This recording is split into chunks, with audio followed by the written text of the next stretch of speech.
एक बात और मैं कहना चाहूंगा कि प्रधानमंत्री मोदी जी ने हर समस्या को सामने से कन्फ्रंट किया है। He has confronted from the front, कभी इधर उधर की बात नहीं की है। और आज मैं इसकी चर्चा जरूर करना चाहूंगा और आपको याद दिलाना चाहूंगा। एग्जाम्पल्स मेरे पास बहुत है, लेकिन जब उरी की घटना घटी तो प्रधानमंत्री जी ने अपने भाषण में कहा था, इसका जवाब दिया जाएगा। For the first time a prime minister ने अपने दुश्मन को सीधा सीधा संकेत किया। यह पहली बार किसी प्रधानमंत्री ने किया। आप सब लोग इंटरनेशनल पॉलिटिक्स को समझते हैं, इसके वाक्य का अर्थ समझना चाहिए। और उसके बाद सर्जिकल स्ट्राइक हुआ।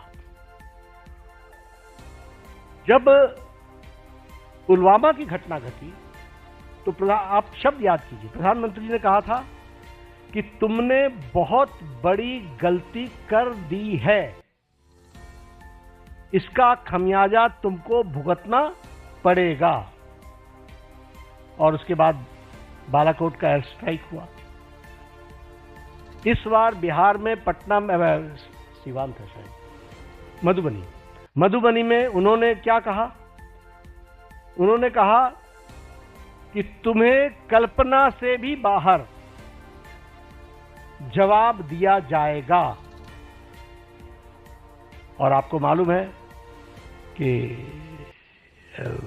उनके ठिकाने, टेररिस्टों के ठिकाने और उनके एयरबेस सारे के सारे ध्वस्त कर दिए गए, बियॉन्ड उनकी कल्पना से। तो और ये न्यू नॉर्मल बन गया है। This is the new normal. प्रधानमंत्री जी ने कन्फ्रंट करते हुए सामने से कहा है, एक स्पष्ट रूप में कहा है कि कोई भी टेररिस्ट घटना को एक्ट ऑफ वॉर समझा जाएगा। और साफ कहा है कि ये न्यूक्लियर वॉर की गीदड़ भभकी बंद करो। और साफ कहा है कि टेररिस्ट और टेररिस्ट को संरक्षण देने वाले में अंतर नहीं समझा जाएगा। तो हमें समझना चाहिए कि हम, चाहे वो कोरोना की घटना हो, चाहे वो टेररिज्म की घटना हो, किसी भी घटना को कन्फ्रंट इस सरकार ने पिछले 11 सालों में सामने से किया है और उसका मुंहतोड़ जवाब दिया है। अगर मैं लेफ्ट विंग टेररिज्म की लेफ्ट विंग एक्सट्रीमिज्म की बात करूं, नक्सलाइट्स की बात करूं, मैं 6 साल छत्तीसगढ़ का प्रभारी रहा हूं। मैंने कोंटा, सुकमा, बीजापुर, नारायणपुर, दंतेवाड़ा, ये सारे डिस्ट्रिक्ट्स घूमे हुए हैं, अच्छे तरीके से नाइट स्टे किया है। मुझे मालूम है कि नक्सलाइट प्रोन एरिया की हालत क्या होती है। लेकिन आपको जानकर के खुशी होगी कि affected districts have declined from 126 to 18 districts। और सारे top left wing extremist leaders eliminate हो चुके हैं। और हमारा रिडक्शन ऑफ वायलेंस 53% है। जो फेटलिटीज सिक्योरिटी फोर्सेस की होती थी उसका रिडक्शन 72% है और रिडक्शन ऑफ डेथ 70% है।